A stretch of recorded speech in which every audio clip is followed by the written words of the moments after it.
TV 김어준의 뉴욕타임스. 안녕하세요. 김어준의 뉴욕타임스 김어준입니다. 오늘은 예고해드린 대로 연말 특집입니다. 2009년 이슈 랭킹 톱 10 방송하려고 합니다. 네, 지난번과 마찬가지로 1부, 2부로 나눠서 보내드리고요. 오늘은 그중 1부만 진행합니다. 2009년 이슈 랭킹 톱 10 지금부터 정리해보겠습니다. 이 시대의 시사 제대로 장악합니다. 시사 장악 퀴즈. 오늘 연말 특집 시사 장악 퀴즈. 핫 이슈 탑 10. 올해의 핫 이슈 탑 10을 보는 시간입니다. 그래서 저희가 게스트를 한 분을 모셨어요. 네. 한겨레 허재현 기자. 허재현 기자. 네. 아는 사람 알고 모르는 사람 모르는. 저는 압니다. 아십니까? 예, 그렇습니다. 네. 아주 다재다능하시죠. DJ도 하셨고 한겨레에서 알고 있습니다. 그리고 올해 그 국가인권위원회에서 수상하는 네, 인권보도. 인권보도상을. 네. 평소 같으면 대단히 축하할 일인데 네. 올해의 인권위가 약간 그죠? 인권위 자체가 문제가 있다기보다 인권위원장이 다소 문제가 있기 때문에 현병철 위원장. 네. 살짝 조심스럽게 축하드립니다. 네. 상을 받았다고 자랑하기가 힘든 그런 상이 네, 되어버려가지고요. 보통이면 이제 가문의 영광으로 네. 네, 올해 상을 받았기 네. 때문에. 그래서 트로피를 받았는데 네. 집에 아직도 못 갖다 드렸습니다. 보통 이렇게 트로피를 받으면 부모님께 갖다 드려야 되는데 못 갖다 드리겠더라고요. 상금은 상금은 이제 조금 받기는 했는데 부모님께 아직 말씀은 안 드렸고. 네. 상금은 부모님께 말씀드릴 필요 없죠. 네. 어쨌든 어떤 일로 상을 받으셨는지 잠깐 소개해 주시죠. 네, 좀 부끄럽게도 올해 이제 8월 달에 7월부터 8월까지 있었던 그 쌍용 자동차 노동자 파업이 있었을 때 이제 공장 안에 들어가서 이제 옥새 파업을 벌이던 이제 노동자들의 그 모습을 한 보름 동안 같이 이렇게 숙식을 같이 하면서 좀 취재를 했었어요. 그래서 여기서 맨 앞에 부끄럽게도라고 하신 말은 이제 네. 본인이 부끄럽다는 게 아니라 이명박 대통령이 부끄럽다는 얘기죠. 그렇죠.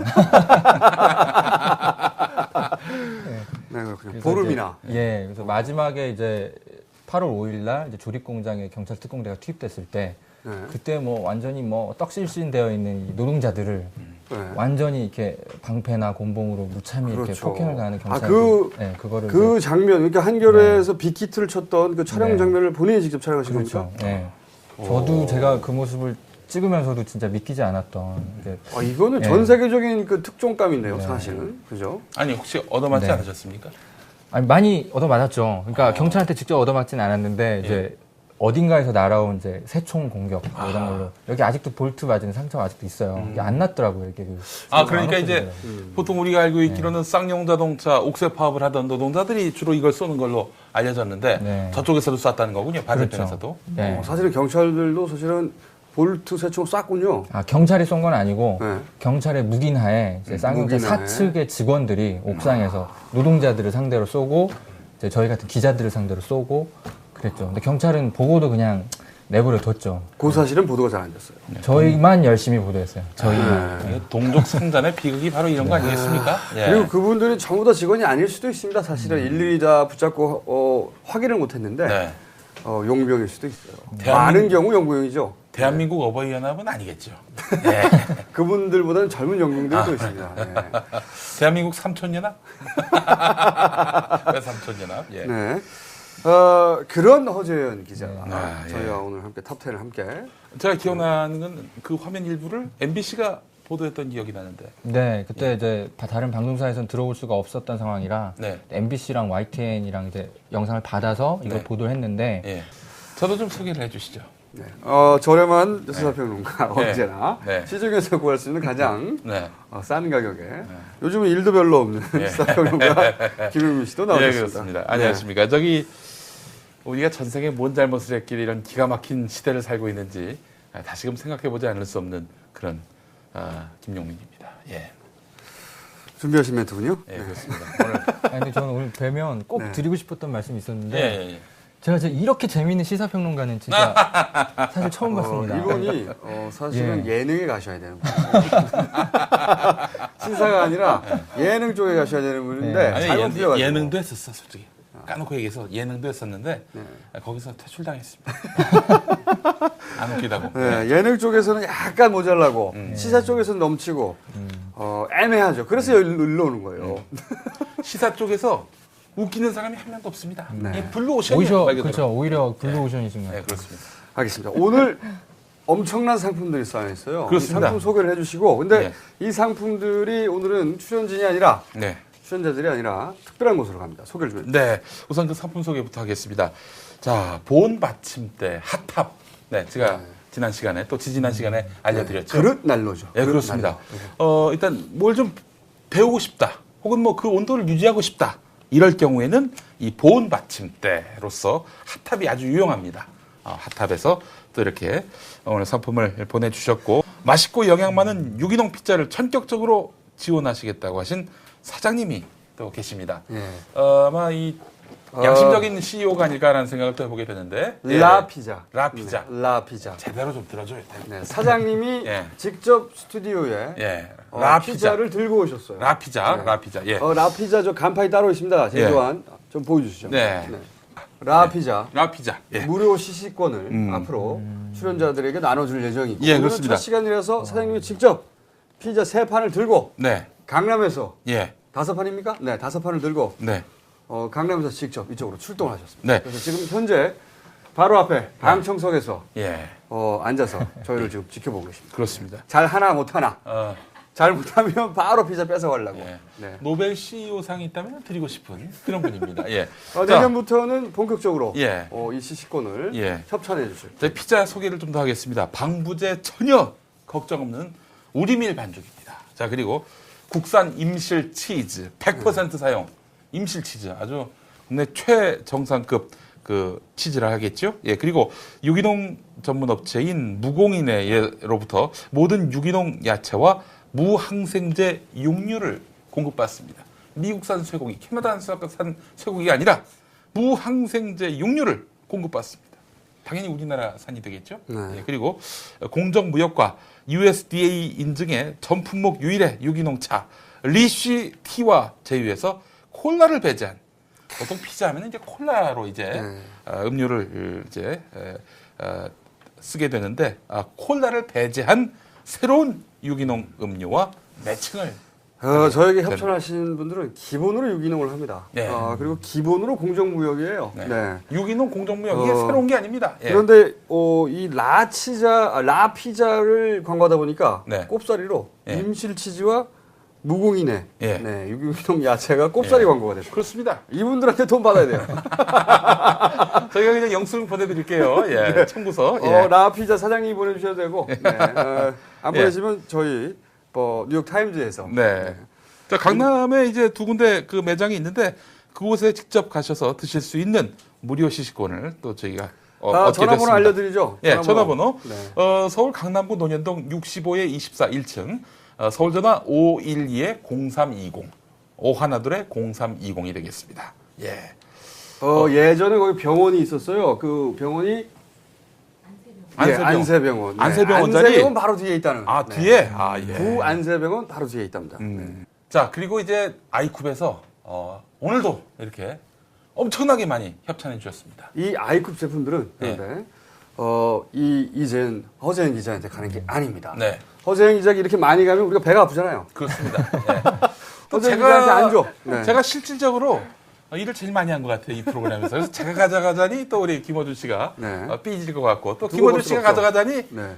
이건 완전히 그 문호동 부임금 원칙에 위배되기 때문에 그래서 이걸 다른 분들께 드리기로 했습니다. 네, 올 한 해 정말 네. 참담한 고생을 하십니다. 이 선물은 용산 참사 유족들께 전달이 됩니다. 네. 용산 참사 유족들. 전부 다 네. 저희가 하나도 가지지 않고 예. 전부 다 이 많은 상품 전체가 다 용산 참사 유가족들 그리고 네. 지금도 고생하시는 분, 도와주시는 예. 분들에게 전달될 예정입니다. 예, 그렇습니다. 저희는 가지고 거짓 눈물을 흘리지 않습니다. 저희는 이명박 정부와는 완전히 틀린 예, 그렇습니다. 그래서 물품으로서 저희의 좀 안타까운 마음을 좀 대신하면서 용기 내시고 반드시 승리하시라는 그런 의미에서 저희가 선물을 보내드리겠습니다. 예. 자, 그러면은 그 2009년을 달궜던 네, 그렇습니다. 이슈 탑10 제 10위부터 예. 발표를 하겠습니다. 저희가 이 10가지 뉴스를 꼽아봤는데요. 올 한 해 국민들에게 큰 화제가 됐던 또 곱씹어 볼 만한 그런 이야기들 10가지를 꼽아봤습니다. 비중도에 따라서 10위부터 1위까지 순서대로 역순으로 한번 올라가 보겠습니다. 그런데 제가 그 좀 전에 그 10위까지를 봤는데 순위를 네. 사실은 올해 10위가 아니라 100위까지도 뽑을 수 있어요. 그렇습니다. 워낙 사건이 많았기 때문에. 예, 네. 그렇습니다. 이명박 정권의 이 특기 같아요. 사건 만들기. 네. 끊임없이 사건을 만들어줍니다. 네. 그중에서 10위 뽑아내기 힘들었어요. 정말 그 내복 입으라 이거부터 시작한다면은 1000위도 가능하지 않겠는가. 네. 내복 입어라. 네. 또 광화문 광장에 스노보드 설치 이런 것까지 네. 하게 됩니다. 그래서 저희가 엄선을 했습니다. 10위부터 1위까지 살펴볼 텐데 먼저 10위부터 보도록 하겠습니다. 자, 근데 보니까 말이죠. 네. 제가 곱씹어 보니까 한 80%가 이명박 대통령이 없었으면 생기질 않을 일들. 예, 그렇죠. 그런 일들이었습니다. 올해는 이명박 대통령에 의한 이명박 대통령을 결국 위한 그런 한 해가 아니었나라는 이 생각을 뉴욕 해봅니다. 타임즈 자체가 예. 이명박 대통령이 아니었으면 생겨지지를 않아요. 할 얘기가 없어. 네, 우리는 딴 데서 지금 백수로 놀고 있었을 겁니다. 감사합니다. 이명박 대통령. 각하! 고마워요. 예. 덕분에 저희가 먹고 살고 있습니다. 예. 자, 그럼 먼저 10위부터 네. 살펴보겠습니다. 자, 10위 뭘까요? 짜잔. 장자연 씨 자살 사건이었습니다. 자살 그 자체보다도 이 자살이 이기까지의 그 배경, 그 과정 네. 이런 것들이 굉장히 많은 사람들의 관심을 모았죠. 그렇죠. 배경도 배경이고 그 사건 발생 이후 그 뒤처리 과정. 네, 그게 사실은 진짜 네. 사건이죠. 사건 터지고 나서 막 파장이 번지니까 경찰은 의혹을 남김없이 진실을 모두 규명하겠다 이렇게 얘기를 했지만 결과는 개뻥으로 드러났죠. 네, 밝힌 게 없습니다. 밝힌 게 아무것도. 네. 우리가 정말 궁금해했던 것은 하나도 밝혀지지 않았죠. 그렇습니다. 예. 만약에 그 뭐뭐일보 뭐뭐 사주의 이야기가 아니라 딴지일보 김어준 총수의 이야기였다면은 네. 저는 이미 감옥에 가 있습니다. 예. 진실이 네. 없던 진실까지 생기는 막 그런 상황이 되지 않았을까라는 생각을 해봤습니다. 예. 그러나 모 언론의 예. 모사주 예. 는 그 이름을 거론조차 못하게. 예. 네. 근데 그 언론이 재밌는 게 뭐냐면은 실명보단 제일 먼저 하는 언론이에요.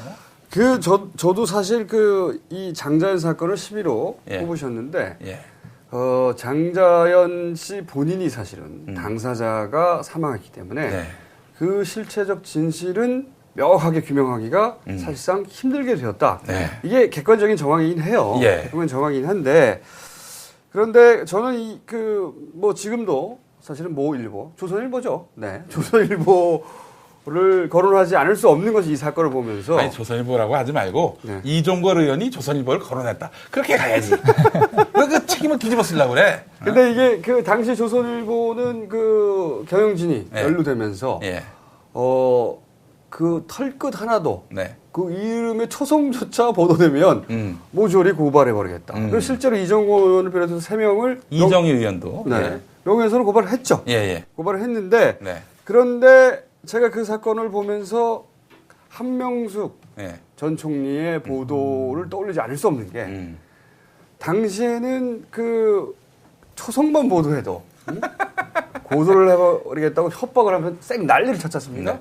네. H도 아니고 히읗도 아니고 A도 아닌 한명숙 이름 석자를 그대로 일면 톱에다 박아놨어요. 그런데 이 한명수 보도는 사실은 그 피의자가 된 것도 아니고 검찰이 수사를 해서 물증이 나온 것도 아니에요. 내사 단계. 네, 그것도 어느 일방의 주장만 있는 상태였는데 실명 보도를 확 해버렸죠. 네.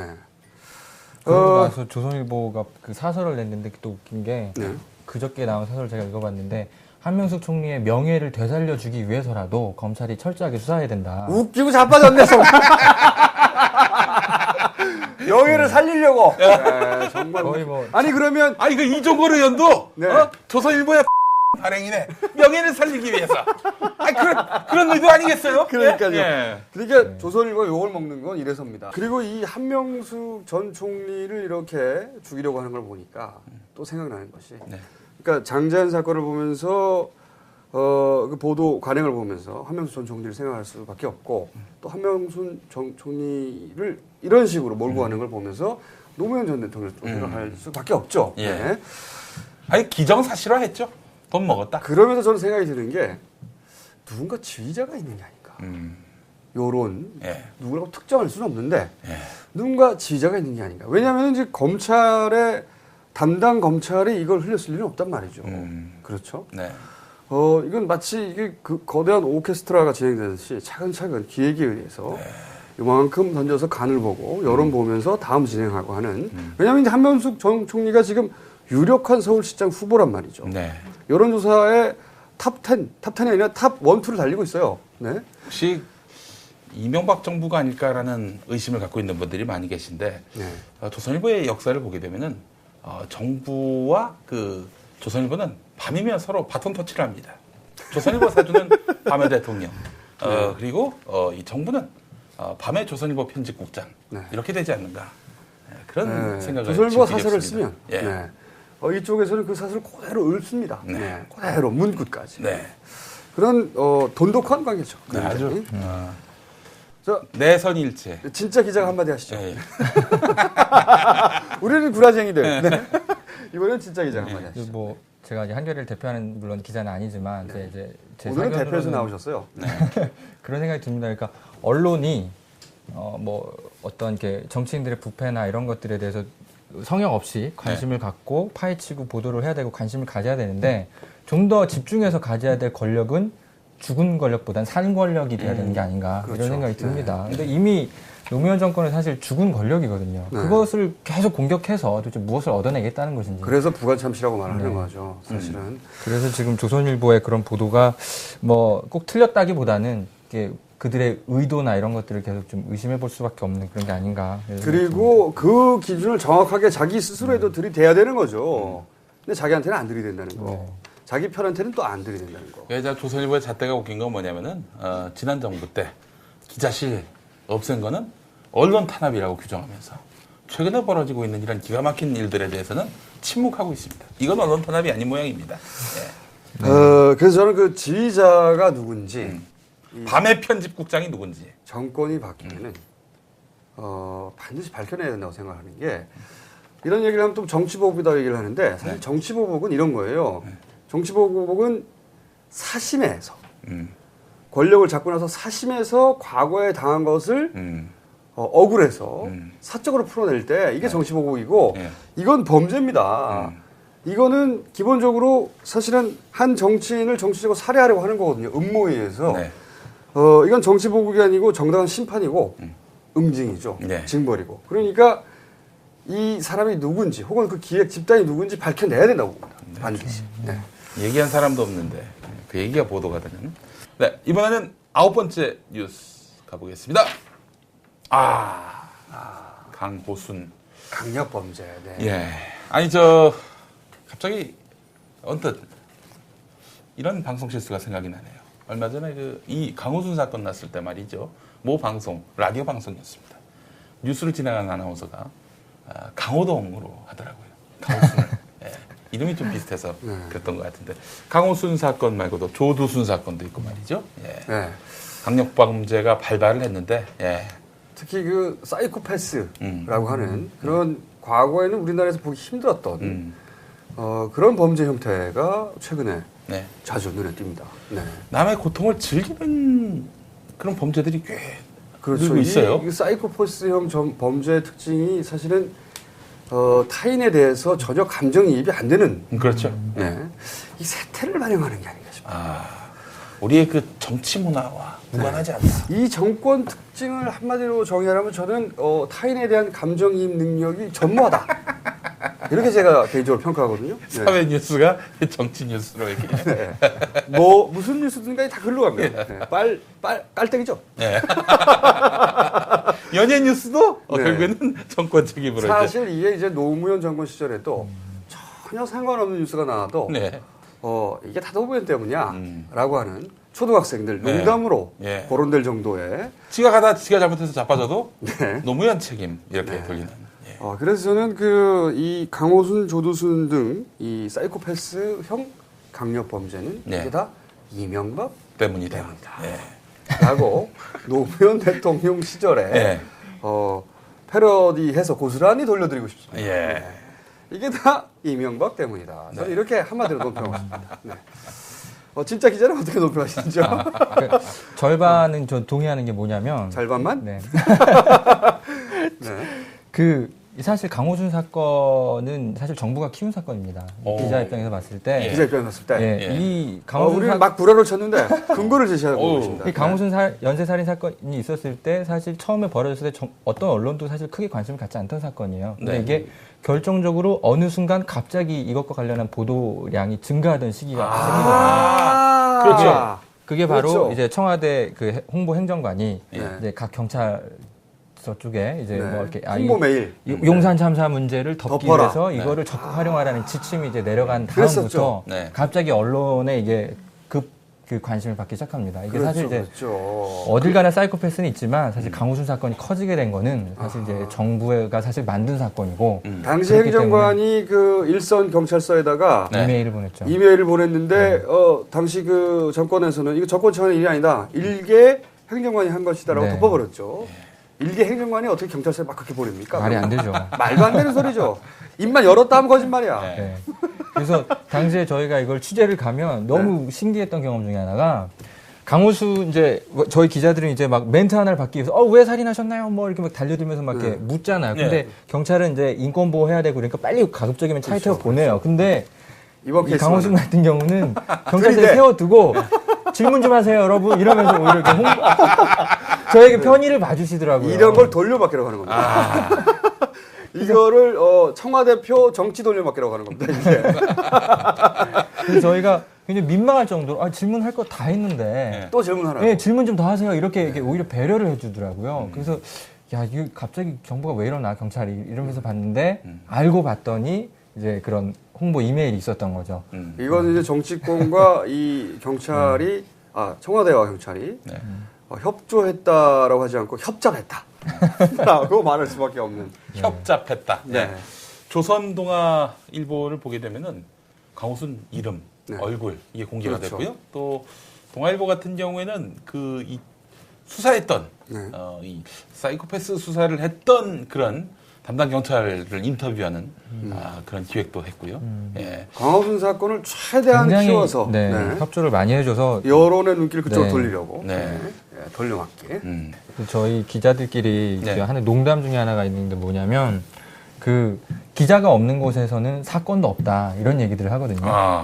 살인 사건이 일어나도 그쵸. 그 살인 사건을 기자가 모르고 있으면 없는 일처럼 넘어갑니다. 그렇죠. 보도되지가 않은. 그렇죠. 그래서 조두순도 그렇고 강호순도 그렇고 사실 이런 것들을 경찰이 저희에게 알려주지 않으면 모르는 일처럼 사실 넘어갈 수 있는 일이거든요. 그렇죠. 근데 이제 용산 참사나 이런 것들이 발생했을 때 어떻게든 이것들을 이제 좀 무마시키려는 이제 좀 그런 어떤 정권 차원에. 그런 게 있었기 때문에 사실 국민에게 더 많이 알려진 그런 측면이 있고 MB 정부가 키운 사건이라고 봐도 됩니다. 그러니까 뭐 이명박 때문이야 맞네요. 네.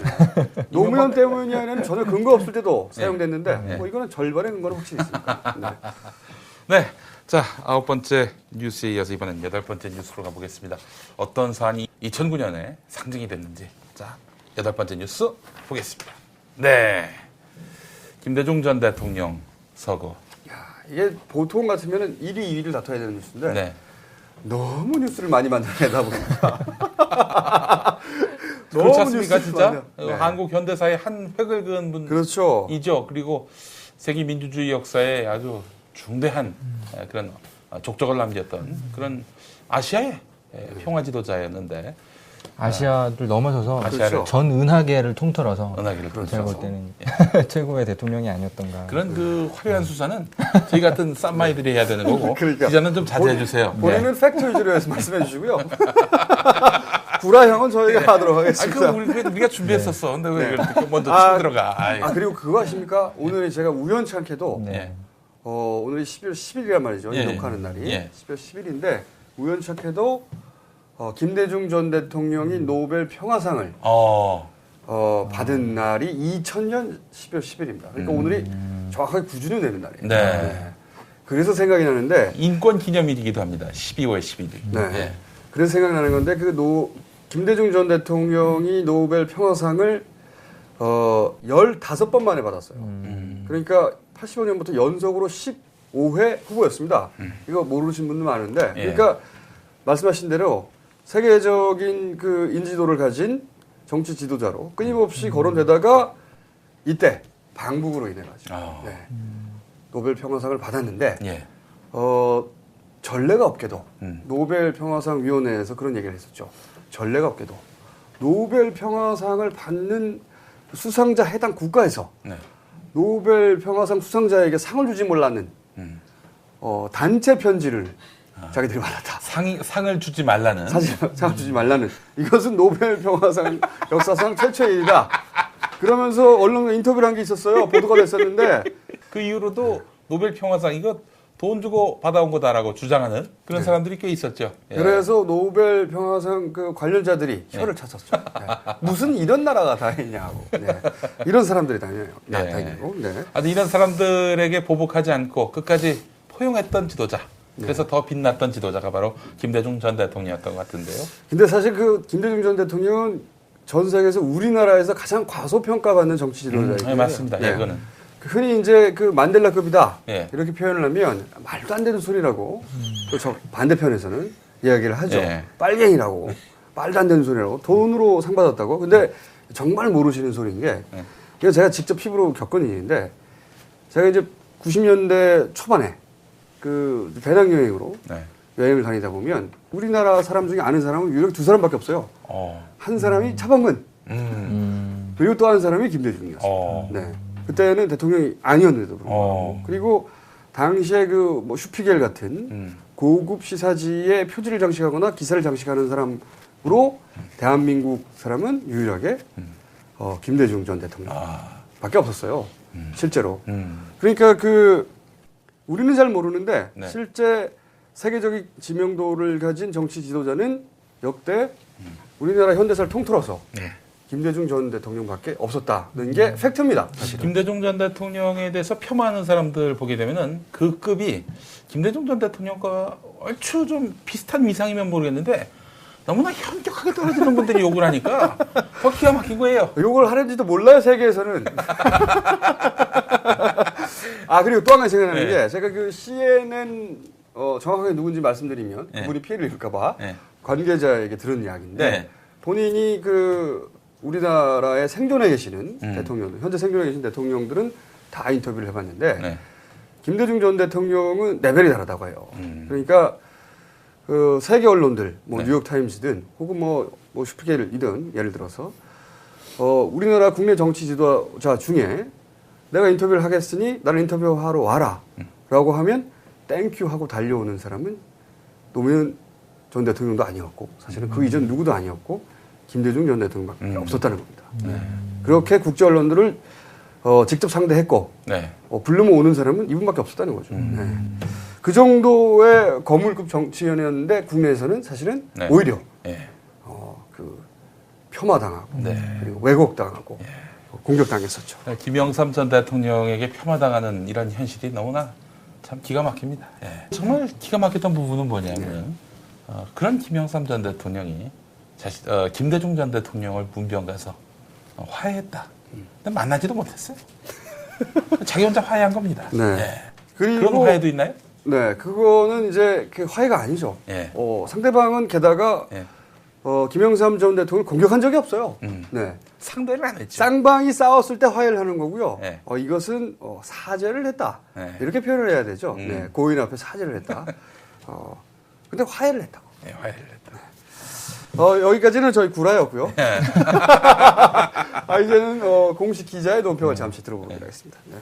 아니, 대체로는 다 비슷한데, 제 그냥 개인적인 견해로는 참, 김대중 대통령에 대한 평가는 저희 세대에는 이렇게 남아요. 그러니까, 저는 이제 20대를 이제 막 벗어난 세대인데, 그러니까 민주주의도 밥 먹여줄 수 있구나. 그런 대통령이구나. 멋진 야, 멘트입니다. 이거 진짜 훌륭한 멋진 거야. 멘트입니다. 네. 김대중 전 대통령 생각해 보면은 IMF를 극복해서 정말 우리나라를 다시 이렇게 재건하는데 네. 가장 큰 기여를 한 대통령 중에 한 명 아닙니까? 한 명이 박정희 아니라 유일한 대통령보다 분이죠. 사실 네. 예, 사실 더 큰 업적을 남겼다고 저는 보고 있는데 이렇게 민주 가치를 계승하고 있는 정부가 이렇게 경제 발전을 시킬 수 있는 능력을 가지고 있다. 민주주의도 이렇게 밥 먹여줄 수 있구나. 이런 것들을 보여준 가장 모범 사례를 보여준 대통령님이 아니신가 그런 생각이 들고 최근에 뭐 이렇게 한나라당이나 이런 데에서 경제는 한나라 이렇게 얘기하는데 사실 그건 구라라고 생각합니다. 어머나 그런 용어를 기자께서. 경제는 한구라. 예. 아니, 네. 솔직히 그 말씀을 받아서 계속 이어가자면은 박정희 전 대통령식으로 경제를 살릴 수는 없죠. 그 방법으로는 이제 불가능합니다. 이제는 불가능합니다. 예. 네. 박정희 전 대통령식의 경제 성장은 누구나 다 할 수 있습니다. 독재 국가 중에 경제 성장 안 된 나라가 없어요, 거의. 그리고 그런 경제 성장은 항상 엄청난 대가를 지불하죠. 그렇죠. 네. 바로 그런 압축 성장의 대가가 IMF 외환위기 아니었습니까? 네. 완전히 나라가 홀라당 망한 상황에서 이걸 재건해가지고 정상 궤도로 다시 올려놓은, 그러면서도 민주주의의 절차 원칙을 지킨 그런 지도자. 어떻게 박정희와 김대중을 비교할 수 있겠습니까? 이건 안 됩니다. 근데 저는 김대중 전 대통령 서거와 관련해서 개인적으로 가장 안타까웠던 건 뭐냐면 말년에 자기가 평생을 그렇게 해서 고생해서 차곡차곡 쌓아왔던 어떤 민주화, 또 남북 화해 협력 기조. 그런 민주주의가 이 정권 들어서 할 일 없이 이렇게 무너져가는. 참하게. 네. 그 광경을 마지막으로 봤다는 거. 그게 정말 안타까운 거예요. 김대중 전 대통령 서거 당시에 화해, 뭐 서로 용서 이런 얘기가 많이 나왔습니다. 주로 현 정권 입에서 나왔어요, 그게. 저는 이라고 생각을 합니다. 삥 나가겠지만 저도 이라고 생각해요. 김대중 전 대통령의 유언은 6.15 남북 공동 선언 그 기념 행사 때 하셨던 말씀이 있죠. 그분이 담벼락을 보고서라도 욕하라.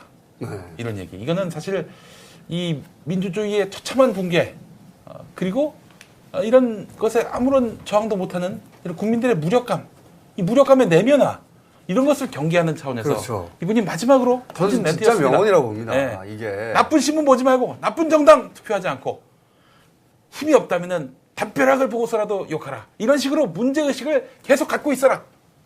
좋은 게 좋다고 넘어가지 말라. 이런 멘트. 이거는 그분의 유언이 됐습니다만은 저도 아직도 그 울림이 있습니다. 이 연말이 올 때까지. 예. 이대로 동화되지 말라 이런 말씀 아닙니까? 그래서 저는 그 김대중 전 대통령 영정 앞에 이런 얘기하고 싶습니다. 저는 벽이 아니라 카메라 앞에서 욕합니다. 이렇게. 딸랑딸랑 한번 하셔야죠. 자, 이번에는 7위입니다. 7위 한번 가볼까요?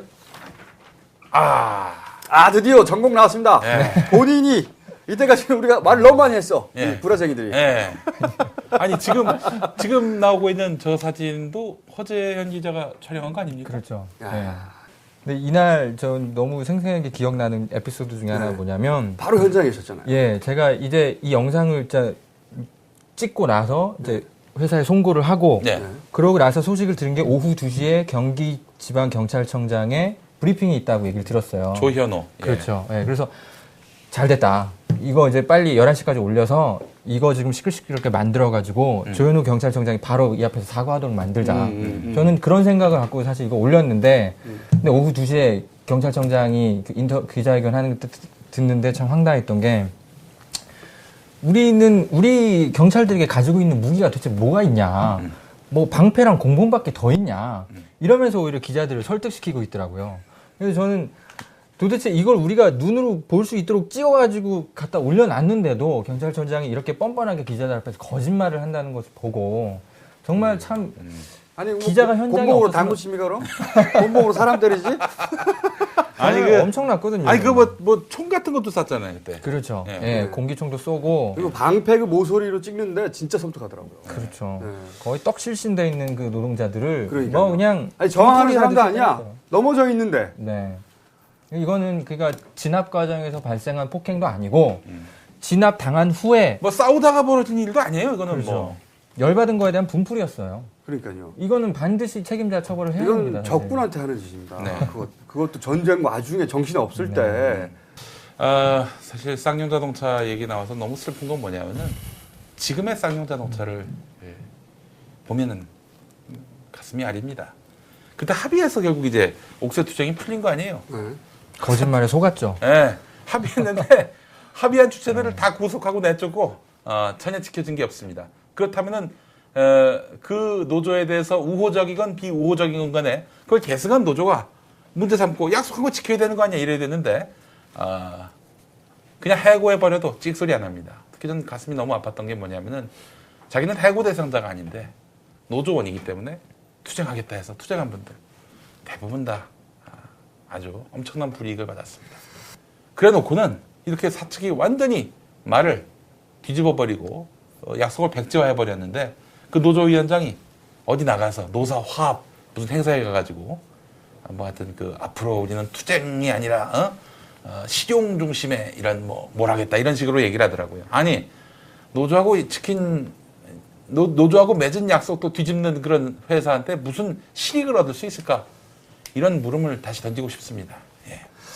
그리고 사실 이 정권 들어서 이 노조를 반드시 말살하겠다고 하는 아주 그 투철한 의지가 느껴집니다. 전방위 압박이 대단하죠. 이명박 대통령이 진두지휘를 하고 있는데 네. 최근에 그 철도 노조 때도 이명박 대통령이 이런 얘기를 했습니다. 아니 일자리를 보장해 주는데도 파업을 하다니 이해할 수가 없다. 이런 나라는 지구상에 우리나라밖에 없다라고 말을 했는데 헌법에서 보장하는 노동 3권을 잘 모르는 대통령이 세계에 우리나라밖에 없는 것 같아요.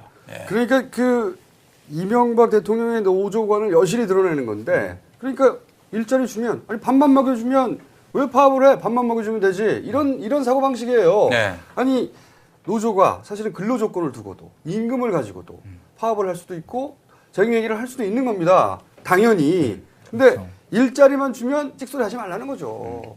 밥 먹여주면 찍소리 하지 마라. 이게 기본적으로 이명박 대통령의 노조관인 겁니다. 공무원 노조에 대해서도 어떻습니까? 이게 아니 어떻게 공무원이 그 정부 정책에 반대할 수 있냐?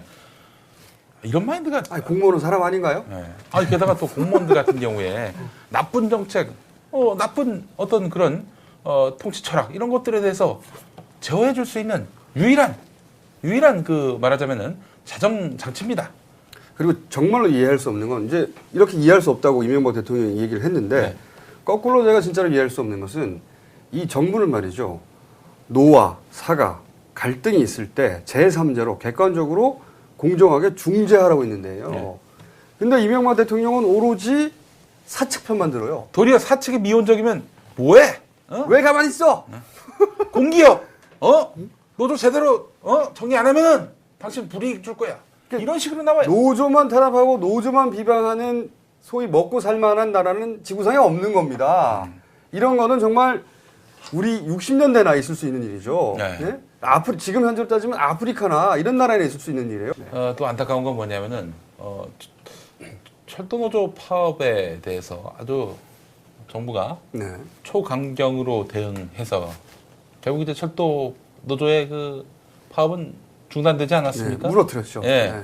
힘으로. 근데 그 뒤에 나온 여론조사 결과를 보니까 국민일보 조사였는데 50% 지지율로 나왔어요. 이명박 대통령.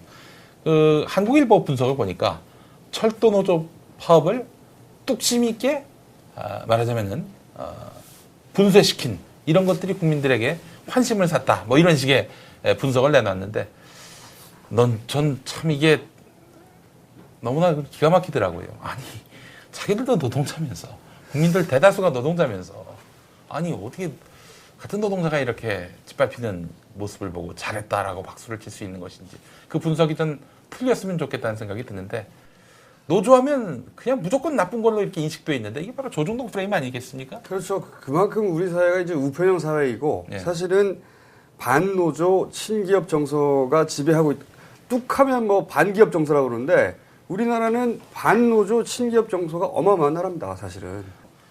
네, 제가 참담합니다. 쌍용차 파업 보면서 되게 안타까웠던 거는, 그러니까 그 회사 측은 끊임없이 보도 자료를 냈어요. 당시 파업 당시에. 네. 그러니까 우리가 파업 때문에 영업 손실이 얼마인가, 뭐 몇십억, 뭐 이러면서 3분기 영업 손실이 뭐 400억이 넘었네 이러면서 얘기를 했거든요. 근데 당시에 그 공장 안에 있었던 노동자 900여 명을 네. 고용 승계를 하는데 드는 총 비용이 70억 정도면 됐거든요. 그러니까 저는 이해가 안 갔던 게 기자로서 아니 400억을 낭비해 가면서 왜 70억을 아끼려고 하는 것인가? 이건 말이 안 되는 거 아니냐?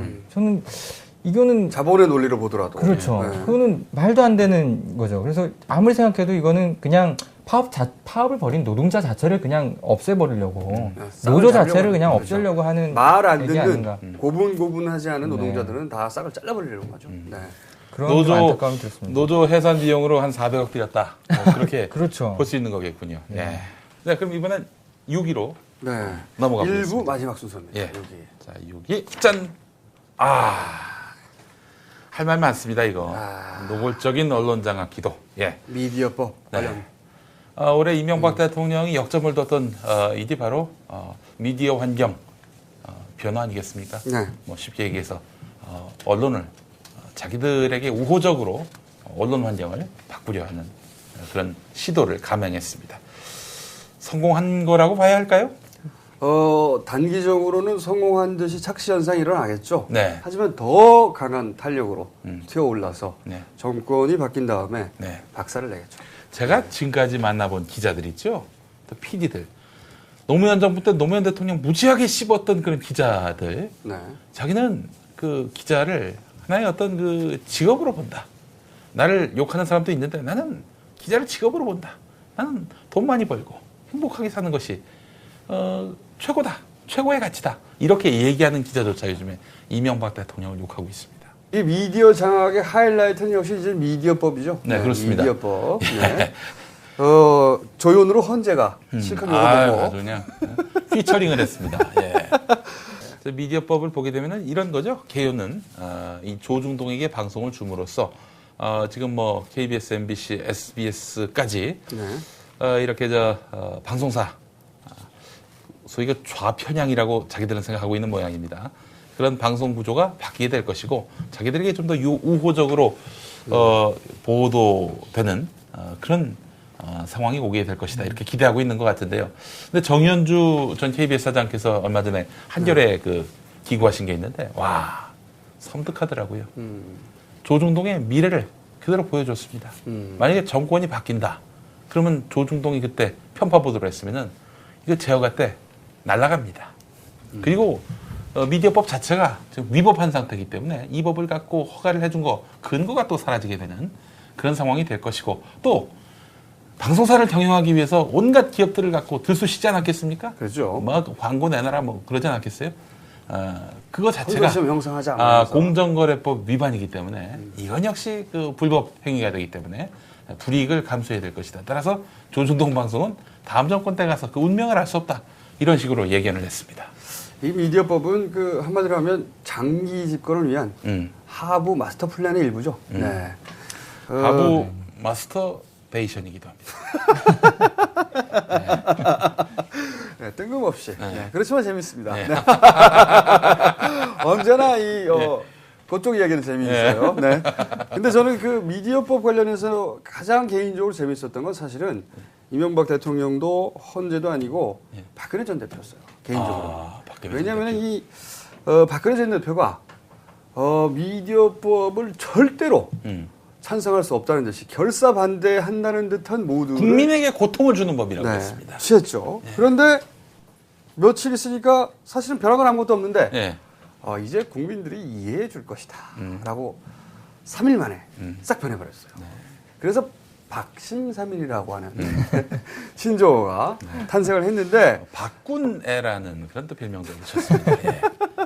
이게 이제 그러니까 그 조중동에서 네. 집중 포화를 하니까 사실 본인이 차기에 집권을 하려면 조중동의 지원 사격 없이는 안 되거든요. 그러니까 흔히들 이제 박근혜 전 대표를 원칙에 충실한 지도자다, 정치 지도자 이렇게 표현을 하는데 이 사건을 통해서 드러났죠. 박근혜 전 대표가 원칙이 물론 있는 분입니다. 나름의. 그런데 그 원칙에 한계선은 조중동이 그어준다. 이것이 이번에 밝혀졌죠. 어쨌든 그 조중동의 미래 방송을 만약에 갖게 된다면은 뭐 이런 꼼수도 있습니다. 종합편성 채널, 그러니까 뭐 드라마, 스포츠, 예능, 뉴스 다 할 수 있는 이런 종합편성 채널을 만약에 2개 준다. 그리고 탈락한 쪽은 예를 들면은 말하자면은 지상파 방송. 그렇죠. 바로 다음 번호. 예. 뭐 예를 들어서 요즘 그 다들 케이블 보니까 예. 그죠? 케이블 그 지상파 사이사이에 네. 그 뭡니까 황금 그 채널이라고 홈쇼핑, 하죠. 예. 홈쇼핑도 있지 않습니까? 예.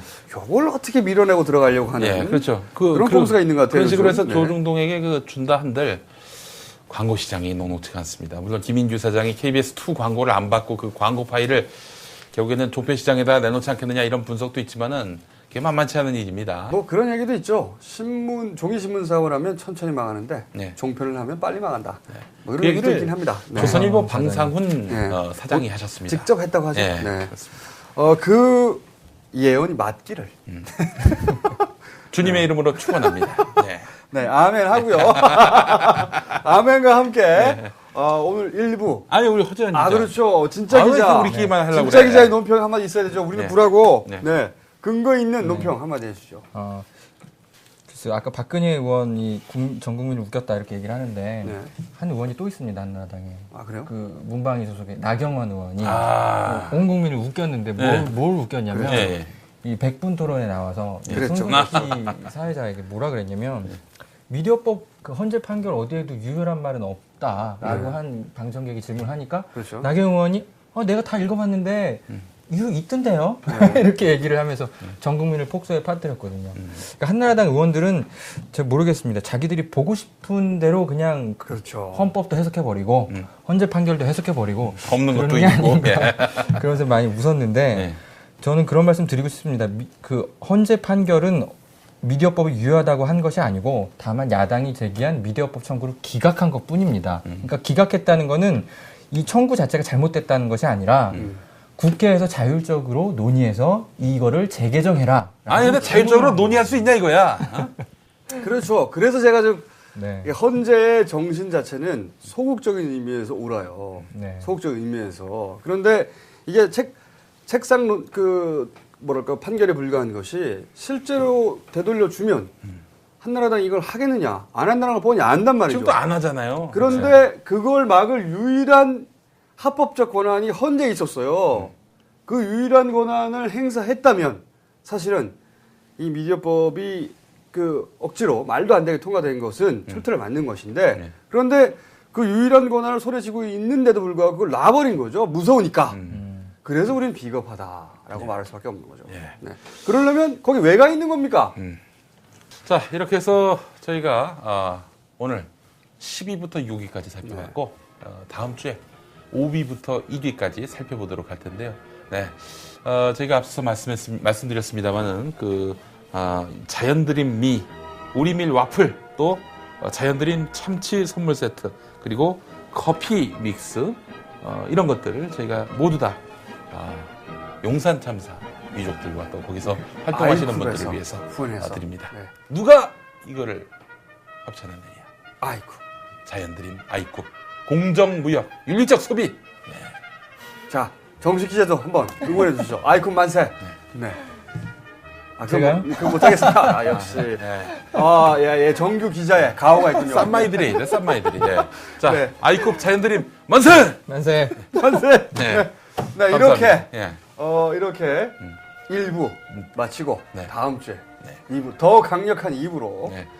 순위 5위부터 1위 함께 찾아뵙겠습니다.